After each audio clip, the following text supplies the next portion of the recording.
Welcome back to I-95 Sports Podcast.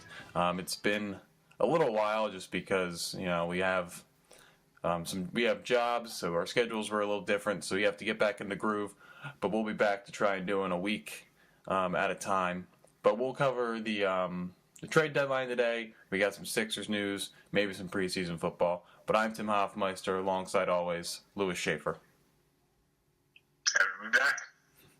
So, do you want to start off with what the Mets did or what the Phillies did in the trade deadline? Start with the Phillies because I'm still fuming about the Mets even a week later. Yeah, the Mets did confuse me a little with one of their moves, not so much the rest. So Pat Neshek, Joaquin Benoit, Jeremy Hellickson, and Howie Kendrick all shipped out. I mean, we were all expecting Hellickson to be gone last year. Instead, he goes this year. It is what it is. I think Klentak realized after last year, the market's not there no matter how good he pitches, because that changeup is so iffy. But I mean, they got international bonus money. They got some young players. I mean, J.D. Hammer is going to be a star. If you don't know who J.D. Hammer is, Google him, and that's all you need to know.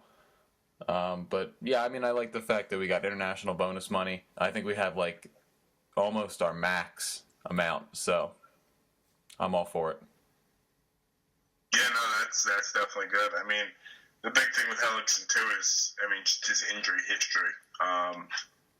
He's been spotty. Obviously, he fell off for 3 years in Arizona. So yeah, I mean, in between, you got what you could. In between his rookie year and last year, he really wasn't having much success at all.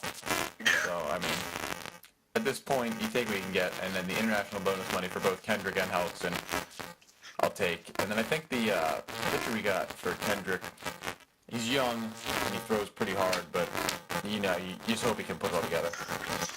Yeah. I mean, obviously this is still going back to April, but the Buchholz injury doesn't help either. I mean, if you got him, if he had bounced back, that's a guy that a lot of teams have valued over the years. And if he had a good half a season with you guys, I think he would have had value. But I would think having that injury coming back to bite you guys.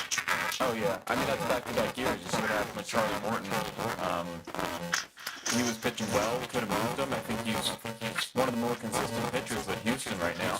So I mean, you could have moved him at the deadline last year. It just is that a dog you got going on? Oh good. Oh Shay. What's up, Shay? How you doing? Yeah, hopefully not his last.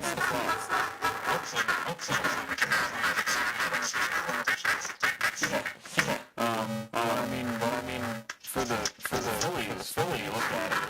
I would have to say that the biggest deadline additions, or I mean after deadline additions, I would call it Nick Williams and Rhys Hoskins.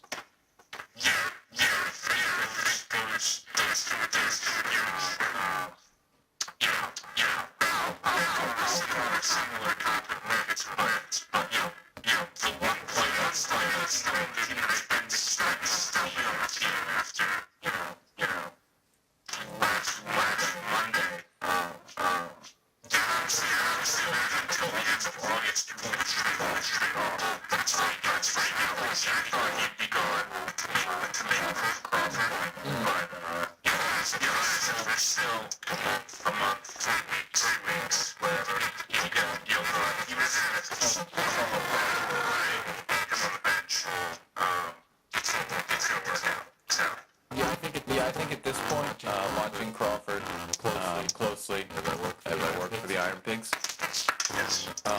I mean, he is a very, very good player. He struggled in the beginning of the season. He's on fire right now, both defensively and offensively.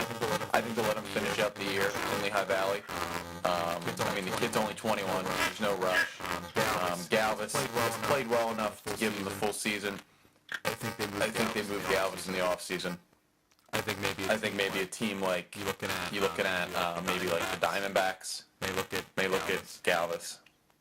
I mean, they have Chris Owens, but he's very versatile. He can play the outfield. And then What's going to happen with Martinez? Martinez, Peralta's you're going to have the same year. Tomas, I don't even know what's up with that guy. I know he's injured currently, but So I see where you're saying with Galvis, but I think you'll see a lot of guys moved in the off season. For the Phillies, maybe even a guy like Rupp, if he ends up catching fire towards the end of the year, Joseph possibly, Galvis, maybe Herrera, Hernandez. I think you'll see a lot of selling. Definitely this off season, maybe even next trade deadline. The way they're positioned right now. Yeah, definitely. And then if I'm the Phillies, like the pitching, the pitching hasn't been great this year. Obviously, Nola's looking like an ace, which is always good to see from one of your first round draft picks. But other than that, like Lycos actually pitched pretty well recently. Pavetta's hasn't pitched well at all. I'm surprised he's still in the lineup. Eflin came back from injury. Came back from couple starts in AAA. Great start. Velasquez has been totally inconsistent. So I think you'll see a lot of moves for pitching. I think our young bullpen arms are pretty solid. I mean, even though Ramos is like 1-7 this year, I like him. I think he's got good stuff. I really like Mark Later Jr. out of the pen. I love Jesse Terrian. Neris, you have Garcia. I think we got some good bullpen arms. Colby Milner, who's pitched well. So I think we got some good bullpen arms. I would just like to see maybe if you could take one of our young stars, even though we have a guy like Hernandez, you have Kingery pushing him. I think some team would overpay for Hernandez, and I think you get some solid pitching right there. Yeah. I mean, I think the Phillies are set up pretty well. Obviously, it's been a rough year. I didn't think they were going to be this bad, but it is what it is. I mean, you see a team like I'm trying to think, maybe like the Twins. They went last year. They had a pretty good year. They weren't really playoff contenders. I think maybe they ended up with 81 wins, maybe a little less. And it was like 2 years ago. Sorry. And then it was like, oh, they're gonna make that next step, and then they fell off big time. And that's what kind of like the Phillies were. We're like, all right, we had 70-something wins. We're like, we're gonna take that next step up. You fell off. But I think we're not that far from being right there again. Yeah, definitely. Not right there as in like division or wild card, but right there as in like, oh yeah, we don't terribly suck. No, I agree with you. And then that no one has a shot. Yeah, I'm saying as a Mets fan, no one has a shot in the division until Bryce Harper's a Yankee. So Why would you mean Max Scherzer? I mean, if you take Bryce Harper off the Nationals roster, I think they're still easily the division winner. Yeah, probably. I mean, say what you want, but you got that lineup's pretty good. You got Rendon, you got Zimmerman. Murphy's insane. So. I think he played for you, maybe. I'm not sure. He may have, short stint here and there.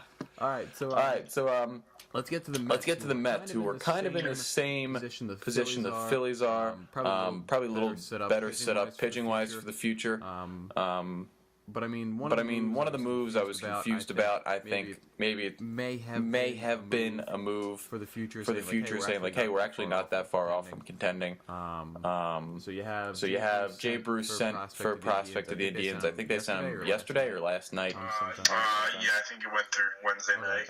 And then Duda was sent to the Rays. That's right. I was thinking Mariners, but that was Yonder Alonso. Addison Reed was sent to the Boston Red Sox. You acquired AJ Ramos, and you called up two of your big prospects. Yeah. I mean, how would you rate their trade deadline? I'd give it. I'd probably say a B minus, but it's being held up by the fact that for half a season of Reed, we got max value out of Addison Reed. Duda was a okay deal. I like Drew Smith. Everything's saying that he's got an electric arm, he's a bullpen arm. Maybe down the road he could. He's in. I think he's in Double A. So maybe in 2-3 years you could incorporate him into the bullpen mix as you start having to pay guys. Familia, Ramos, whoever else. The Bruce deal pisses me off. They had supposedly, obviously I don't know everything, but supposedly there were better deals on the table. Cleveland offered more money. And just they gave us $5 million at a prospect. And then took on the entire contract for Bruce. So that was clearly a move motivated by cash. The Ramos deal I'm not entirely upset with, because when you think about it, he's got another year left of team control. And he's in this, the Mets are in a situation, like you said, next year kind of hitting that reset button. Familia comes back, Syndergaard comes back, Jay Bruce has even expressed interest in potentially coming back and pulling a Chapman more or less. The Ramos deal kind of sets you up to not just have Familia next year. It gives you a closer for now when you don't necessarily need one, but don't have one. But then again, giving you that setup man to Familia next year. But again, the reason why I said B-, there were other trades that could have been made. I was big for this trade deadline on just, there's a bunch of expiring contracts, sell them all. You got infielders in the minor leagues, bring them up, play them. They've done it with Rosario and they're doing it with Smith tonight. But you could have moved Cabrera, you could have moved Walker, you could have called. Reynolds is on the bench, but you could have called up Gavin Cicchini. Played around with them. Maybe Reynolds at third, Cicchini at second. Trade Walker and Cabrera away. I think there were more moves that could have made it again. Similar to the Phillies, there's 3 weeks left to make a deal. Particularly with Cabrera and Walker, two switch hitters. Some contender could, if they can get it at a reasonable price, may pull the trigger on getting one of them for a month and then a playoff run.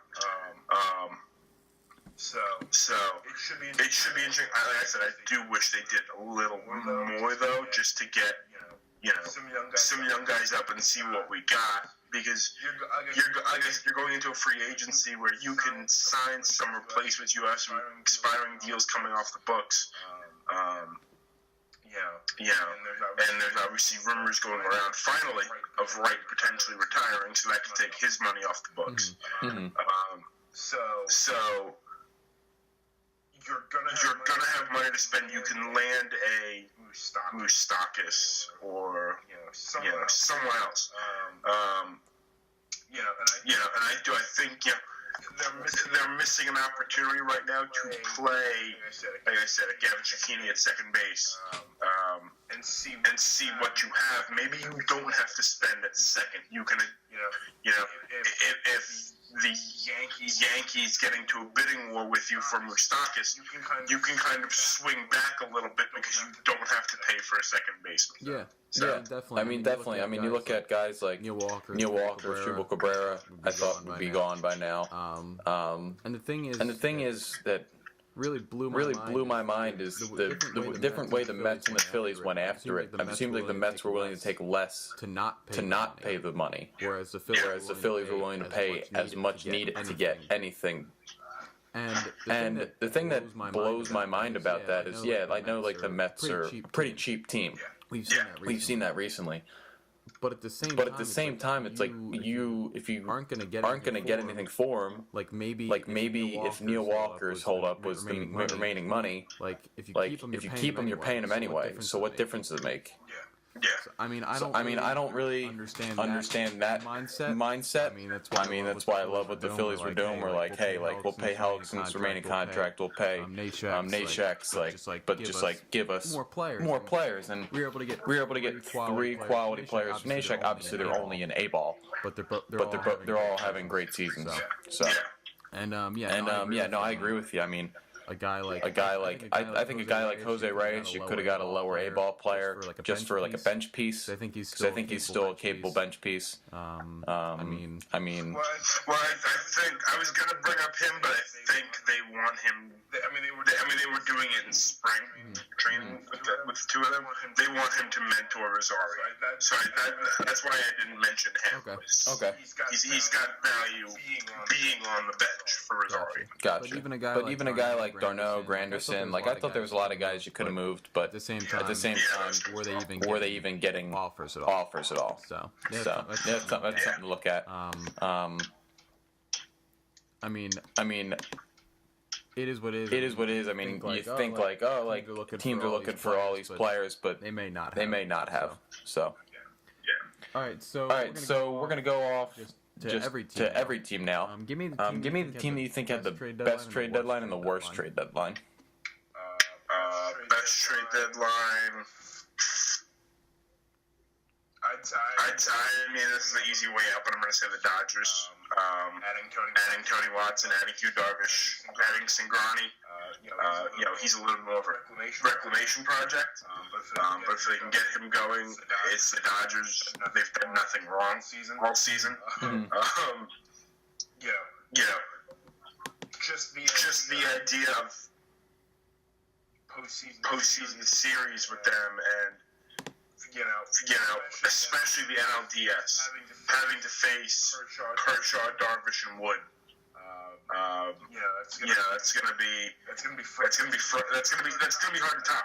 I mean, you have rotations in the National League that can hang with them, namely Scherzer, Strasburg, and either Gonzalez or Roark, or whoever they decide to go with.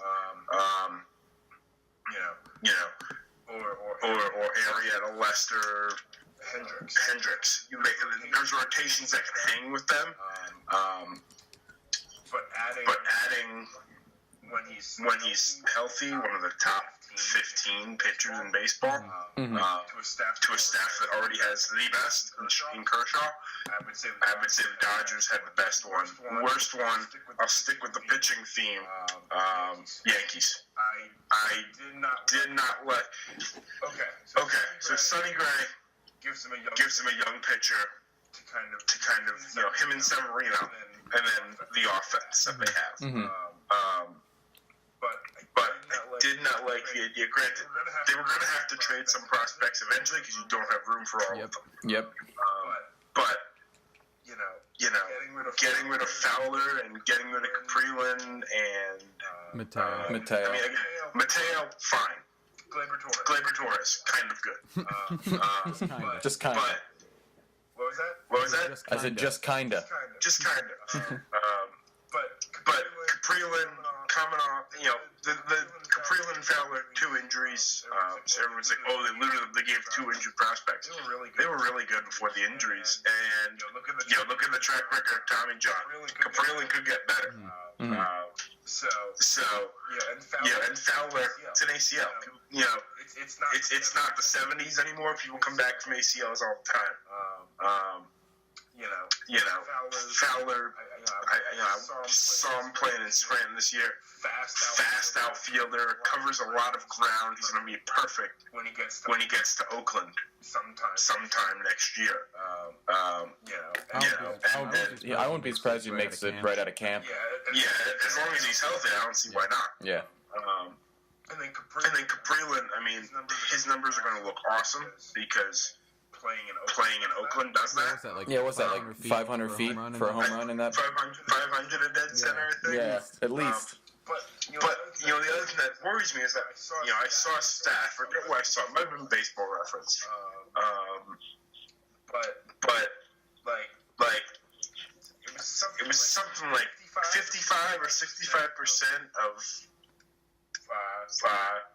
Gray's outs in Oakland were on fly balls that would have been home runs in Yankee Stadium. Don't get me wrong, the guy's got strikeout stuff, but he likes to let hitters put the ball in play to keep his pitch count down, and it's almost like he's going to have to reinvent himself a little bit to not give up 3 or 4 home runs a game in Yankee Stadium. Yeah, I mean, I think I don't know how many starts he's had so far, but I think they've been decent. I think maybe only one was at home. I don't know. I'm kind of spitballing here. I don't have it in front of me, but I'm not sure. I know he's been pretty decent so far. I thought it was a pretty even trade. I mean, when you look at it, like, hey, you want a young pitcher that has shown flashes of being an ace. You're gonna have to give up some guys, and you didn't give up your best outfielder because I believe Clint Frazier is that guy. You didn't give up your best infielder because I think Gleyber Torres is that guy. And you didn't give up your best pitching prospect because I think Justice Sheffield is that guy because Severino's already in the majors at this point. A lot of the young guys are already in the majors. So and I like Dylan Tate as well. Yes, Dylan Tate is also a very good player. So I mean. I think it was necessary what you had to do, but I do think in the long run, I think Oakland wound up winning that trade just based on 3 versus 1, and I think all those 3 players are going to be very good players. Yeah. So for me, I'm going to say that the Diamondbacks won the trade deadline. I agree with you that the Dodgers had a great trade deadline, but we knew that they could get guys because they had a great farm system. Whereas Arizona, out of nowhere, they go from one of the worst teams to one of the better teams, sitting in a wild card spot right now. And you're thinking, all right, who are they going to add? And you look at the farm system, and you're going, farm system's not good at all. Yeah. And all of a sudden, they are able to get a guy like JD Martinez. Understanding he's a rental. Yeah. They gave up 3 players that aren't rated that highly. And I think he's going to be great in their outfield. He has been so far for them. Only hit .238, but 7 home runs, 17 RBIs. They picked up Rosales, coming off the bench. He's had a pretty good year so far in Oakland. They had a lot of injuries this year. With Owens, Tomas, and Ahmed all on a 60-day DL. And then Ketel Marte, even though he's having a pretty decent year, he's still young. And then you guys like Descalso, he almost seemed like he was playing every day. So they needed to add some depth, and they got that. And I thought they were going to possibly add a catcher. I mean, they're rolling with Iannetta and Jeff Mathis at this point. But I mean. You have so much offense with Goldschmidt, Drury, Lamb, Pollock, Peralta, now Martinez. It's almost better to go with a defensive catcher at this point. I mean, Iannetta will give you home runs, not so much average. But they are two good, very defensive catchers. So I thought maybe I like a Lucroy because seeing what he went for. But at this point, you may not want to mess with the pitchers and their relationship with the catchers at this point. Yeah. And speaking of Lucroy, real quick, I really like that deal as well. Mm-hmm. Being able to add him to a lineup. I mean, granted, Cardinal has not been that good this year, but Parra, when Desmond comes back, LeMahieu, Arenado, who's an MVP candidate. They are the epitome of we're just going to try to out-hit you. Mm-hmm. And we're not going to worry about our pitching. They play in Colorado, so you can get away with that. So I really like that deal as well. Like you said, he didn't go for that much. Yeah. When you think about last year, all the negotiations with Texas and Cleveland and the Mets and the guy went for nothing this year. I mean, granted, he wasn't having that great of a year in Texas this year either. But catchers have value because there's so few of them that you would think you'd get a little more than what Texas was able to get. But I mean, I like it from a Colorado standpoint. I love it from a Colorado standpoint. Considering that Lucroy was able to net the Brewers' Lewis Brinson. I mean, Lewis Brinson, I think, is one of the best young players. Will be one of the best young players in the entire league. I think he's up now. I mean, he's already playing really well. Think about the outfield that the Rangers could have had if they weren't contending at the moment. They could have had a Nick Williams, Lewis Brinson, Nomar Mazar outfield. Oh man, that would have been almost as good as the Killer Bees, maybe even better. But to get back on the Diamondbacks, they added a guy, David Hernandez, who's had a great year this year with the Angels. He has in 3 2/3 innings. He has a 0 ERA with the Diamondbacks. Their bullpen still scares me when it comes down to it. Francisco Rodney, almost a 5 ERA, 26 saves. I think Chaffin's having a great year. Archie Bradley out of the bullpen. I mean, he's only 24. Didn't see him the cut as a starter. But I'll tell you what, he looks like he could be like a Wade Davis type starter to reliever, but not when he's 30, when he's 24. That could be deadly. And then you have guys like Jake Barrett, TJ McFarland. They're having pretty good years. Jake Barrett's got like a under 2 ERA. So the bullpen scares me, and I don't think they haven't. I mean, Robbie Ray's hurt right now, so when he comes back, they'll get more depth starting. But I think the moves that they made were they maxed out what they could have done with a crappy farm system. Yeah, absolutely. And probably for the worst, I'd probably go with the Baltimore Orioles. There's not many times when you have a chance to sell high on almost all of your relievers. And I think obviously Zach Britton's a great player, but relievers in this league, it's very fluid. They could be great one year, suck another year.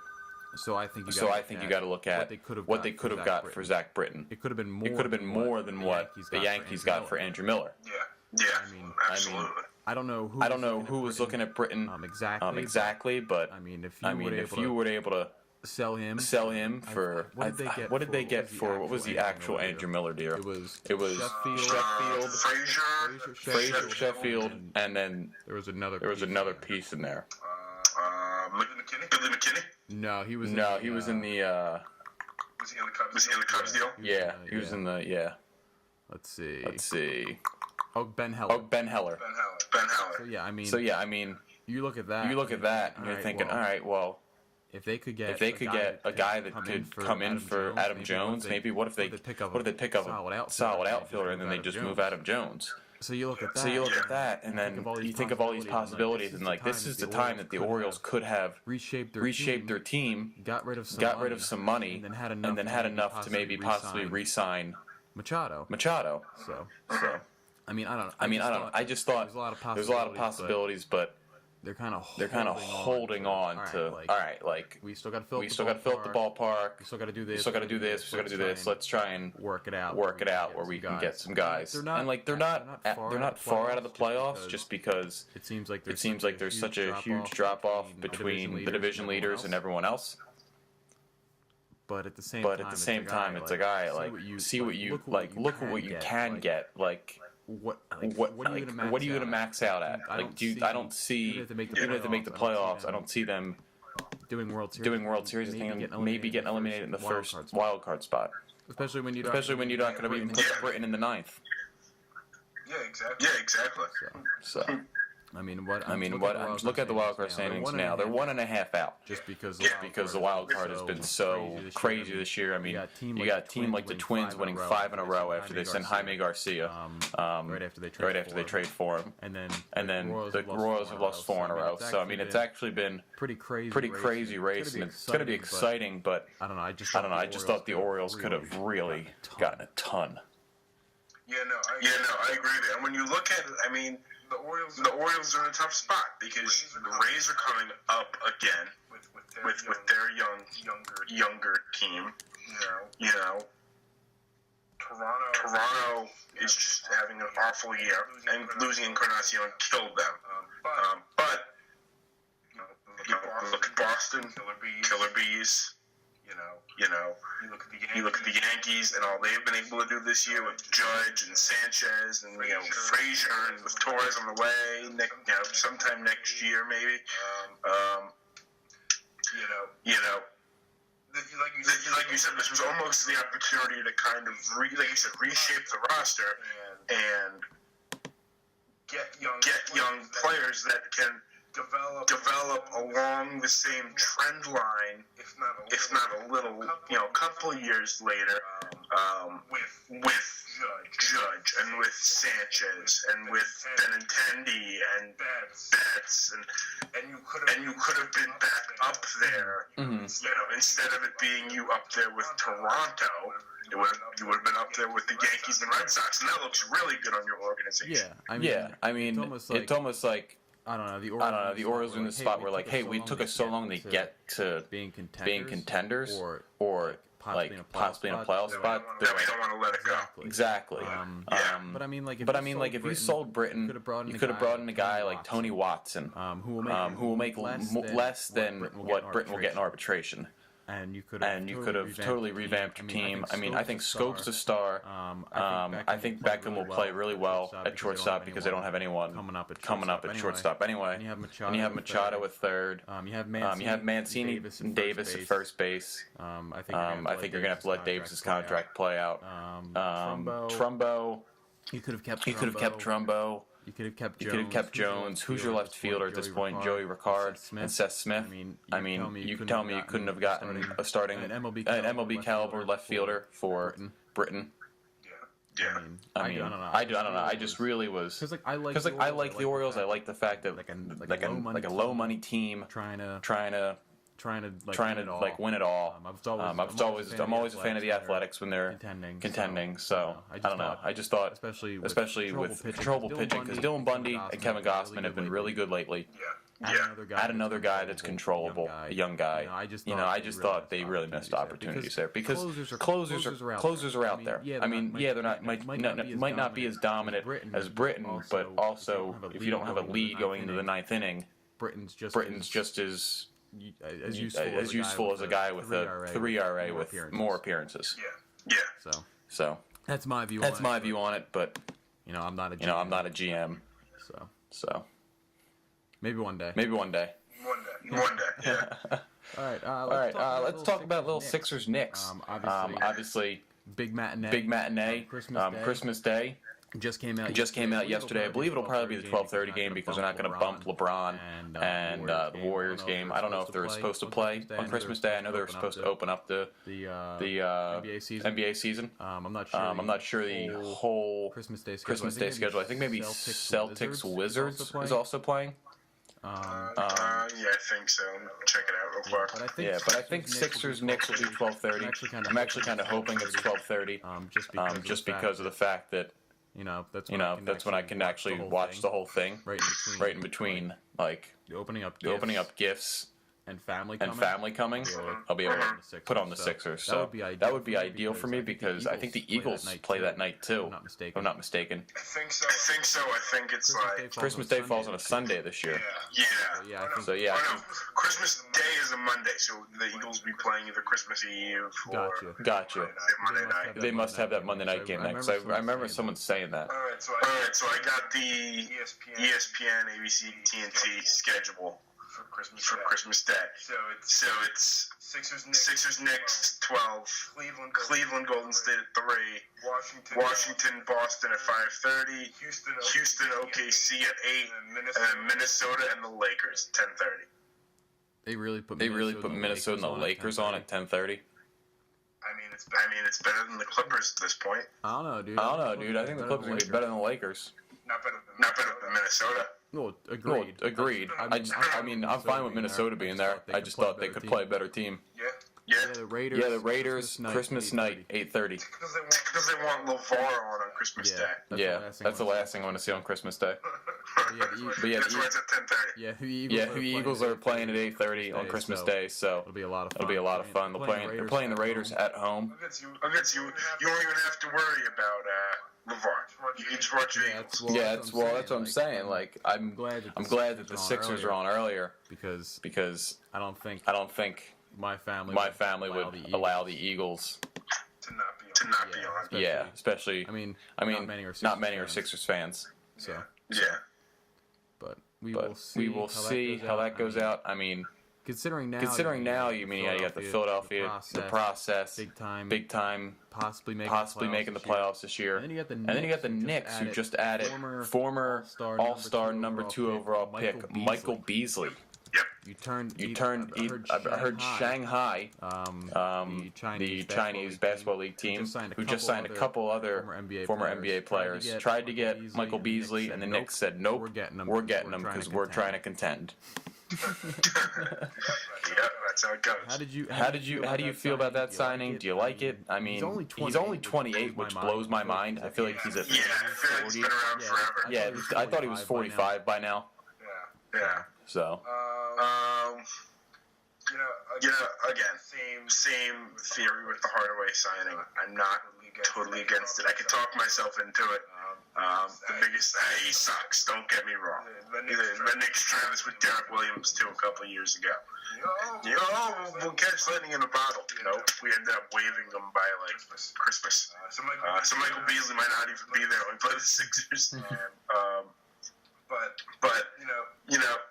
for me, you look at it. Yesterday, talks come out that the Rockets and Knicks are re-engaging on Carmelo Anthony.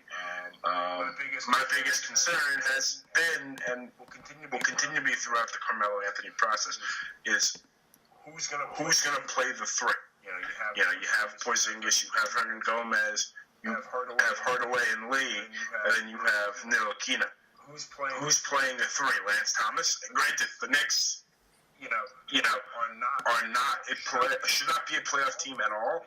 The East is kind of bad, so with Carmelo, maybe you have a chance. But my concern has been who's playing the three if you trade Carmelo. Granted, if you trade Carmelo, it doesn't matter. You have no shot because you're going back to the bottom to get another young player to put with, like I said, Hernan Gomez, Porzingis, Ntilikina, or trying to better your draft pick to get Kyrie Irving. Sidebar. What draft picks? What draft picks exactly? But again, if this trade goes through, if Carmelo Anthony's a Rocket or if he's a Cav or wherever the hell he goes, Michael Beasley at least gives you a guy that can play the three. I'm not going to average for his career, probably like 10 points a game. He's not going to get a lot. Get him a couple more touches as a starter. Maybe see an uptick to maybe 13, 15 points a game. This just gives them a body to play the three. That's not Lance Thomas, who's just a four that's slimmed down to back up Carmelo. Mm-hmm. So.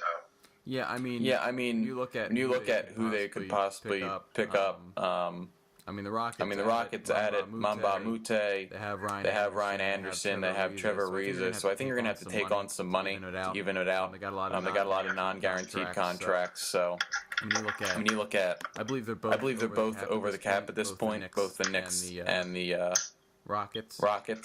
So you look at Carmelo, 26 mil. They take on Ryan Anderson. That's 19 mil right there. Probably take on Ryan Anderson. Maybe Tyreek Black, who's got 3 mil.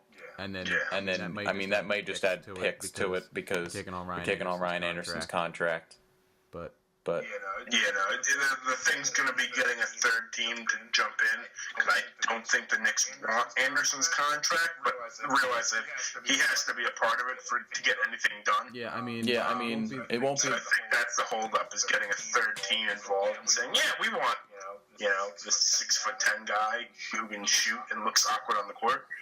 It definitely won't be their worst contract. So Joakim Noah will always hold that. If you look at your roster. If you roll out there with, you got Ramon Sessions, who I didn't even realize you had. So if you go out there with Sessions, Hardaway, Beasley, Porzingis, and Hernan Gomez, you may actually get about the same win total as you had last year. And you took, 50 mil off the books with Rose and Carmelo, and you're doing the same. So yeah, I mean, you can't argue with taking money off the books. I like Hernan Gomez. I like Porzingis. I don't know about Ntilikina, but it is what it is. It is what it is, and then eventually you'll have a guy like Courtney Lee off the books. I'm not sure how much he has left. After this year, he'll have 2 more years after this year. I think it's only like I say only, but it's only like $11 million a year. They got him on a really somewhat team-friendly contract last year. Yeah, I mean, if you want to call his play team-friendly, probably opposing team-friendly. Yeah. But we'll wrap that up, and then we'll finish off. Like 5 minutes or so. We'll talk about some preseason football. All right. So it's the only season that matters to Eagles fans because I think we are like 8-0 in the past 2 preseasons. So this is when you like write down names of like guys that are doing well, so that way you can complain like week 7 when they're not running the ball. Trust me, I don't gotta write them down. I already know them. Greg Ward threw a great block last night. He's the next Julian Edelman. Seriously, man. Quarterback to receiver. He's the black Julian Edelman. That's what this league's lacking. Joe Webb tried to do it, but Greg Ward's gonna do it. So I mean, I think you said the Giants played tonight, if I believe. I played tonight against Pittsburgh. I don't know who they plan on playing. I don't know if you know any of that. I don't think any of the big guys are seeing the field. I think it's going to start with Gino, and then Tavares King, and I think Paul Perkins may start. But no Beckham, no Manning, no Shepard, no Marshall. Maybe Ingram, I can see. But I don't see any of the big time players playing today. Yeah, I mean, when you look at, especially not to get you off, but all good. I mean, Pittsburgh, Bell's not in camp. I don't think Brown's playing. They already said Ben's not playing because Josh Dobbs is getting the start. So it's neither team cares about this game. It's just getting the young guys as much time as possible. I think you may see more of Gino than of Gino and Josh Johnson than you do of Davis Webb, because his roster spot's locked in as a 3rd-round pick. The other 2 are duking it out to back up Manning, because Webb's going to be in mesh shorts all season. So I would like to see Webb as much as possible. Preseason is one of my favorite times of the year. I mean, the fact that I tried to watch as much of the game yesterday. I mean, I was working, so I was just kind of was in and out looking at it. But I mean, I love that Matt McGloin was thrown 42 times. I love that Corey Clement was getting some runs. I love that Treggs had 7 catches for 91 yards. I love the Matt Collins stiff arm. I love all that. The only problem is, At this point, like even in preseason, you can see what the Eagles' offense is going to be like, and the fact that Doug Peterson's still all game he threw the ball 54 times and ran the ball 19. One of those was an end around the Nelson Aguilar 2nd inches. Listen, I understand it's preseason and all the season hasn't started yet, but I'm so tired already of this coaching staff. I never liked Doug Peterson. I don't think he's that great of a coach. I think he's too hard-headed in this whole let's throw the ball 60 times and run the ball once every 10, 15 plays. I just not a fan. Yeah. Did the whole starting unit start last night for Philly? I think most of them. I don't think Brandon Brooks played. Did Blunt? Yeah, he played a little. I think he played like 10 plays. He still only ran the ball 19 times. He had 4 carries, 9 yards. I liked the way Bryce Treggs was going. He was a lot of across formation. I think he burnt Kevin King a couple times. So. I mean, it is what it is. I think we have some good players. I think we have some good depth. I love the fact that Dane Evans was coming in. I'd be okay with watching him the whole game. Yeah. I'm more than okay with that. Nick Foles didn't play last night. Not sure why. I think he may have tweaked something or whatever. But Wentz went 4 for 4. Because they knew Big Mike was looking for him. Yeah. He was long before They're that. fucking with Mike. So you want to hear a funny thing about Nick Foles and Big Mike? What? So me and Big Mike, we've been friends forever. We never buy each other gifts ever. Like birthdays, nothing. We never did any of that. So one day, yard sailing, and this guy has this cart, and he's selling trading cards. And all of a sudden I look up and I see a Nick Foles rookie card. And he's coming off his best season. And I go, man, how much is that? He's like, $10. And I was like, I ain't giving you $10 for that. I was like, I'll give you a couple dollars.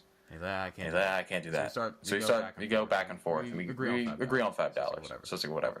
I'll pay $5 for it. I give it to Mike. Dude hasn't been anything since I got that card for him. You ruined Nick Foles. I ruined Nick Foles. The only gift I ever bought for Mike was a Nick Foles rookie card. In theory, though, you did buy the city of Philadelphia Carson Wentz, so for $5. True. I did Nick ruin Nick Foles' career to get Carson Wentz.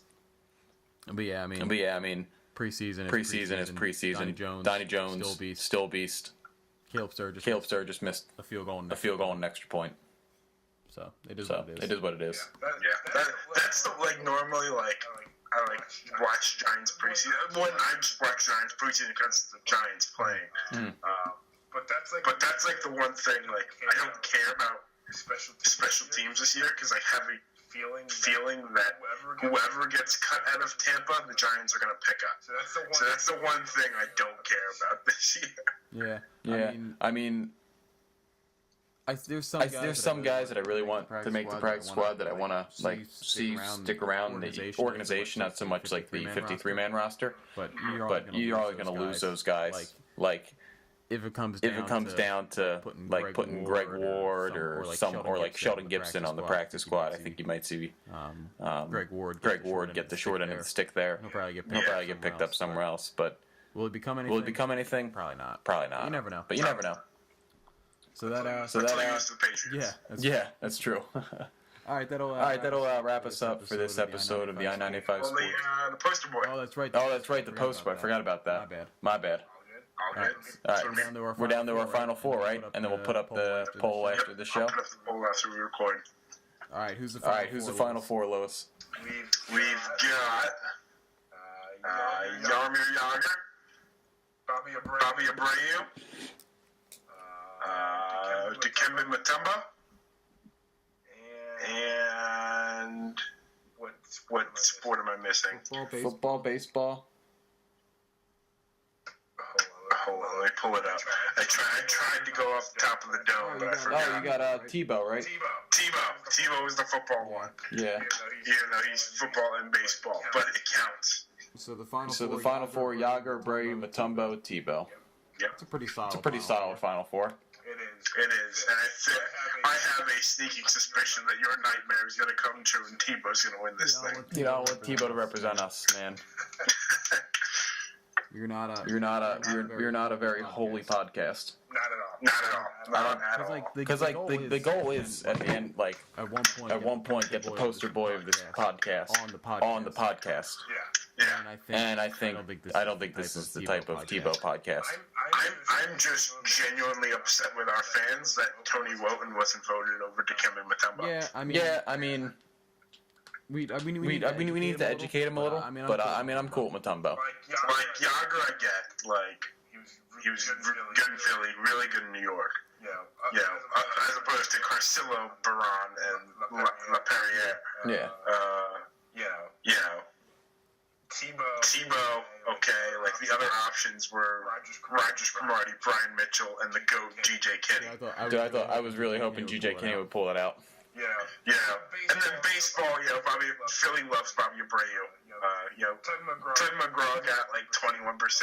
Okay, I guess my mom must have voted because it's the only player that she would recognize from this list. But Billy Wagner getting less of the vote than Marlon Byrd, a little upset by that. But the Tony Roten thing, 19%. He didn't even beat Sammy Dallenbach. Oh no. That's piss poor. Come on, guys. I guess it happens. You know. It happens. Yeah. I'll take it. I'll take the Final Four. Yes, I'll take it. And I just, for the sake of your reaction next time we record, I'd love to see Tebow win, but I'd also love to try to get an interview with Dikembe Mutombo. I think we probably could, dude. He seems like a really nice guy.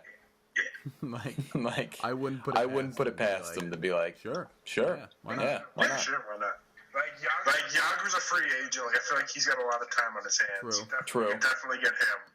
Dikembe, he's been retired for how long? He can definitely do it. He seems like a nice guy. Bobby Abreu, same thing. Like, Tebow's busy. Like, I don't want Tebow to win. Like, he might never do it. The other three, we have a chance. We actually do. All right, well, that'll wrap us up for this podcast. Thanks for listening. We'll be back here. Hopefully next week we'll work our best. The Iron Pigs are actually away, so I have more time on my hands. Not working 12-hour days. So. Yeah, and I'm on vacation, so I can call from the hotel. Awesome. Sounds good. All right. Thanks for listening to the I-95 Sports Podcast. We'll be back here next week. Don't forget to vote for the poster boy. See ya. And review us. Yes. 5 stars. 5 stars only.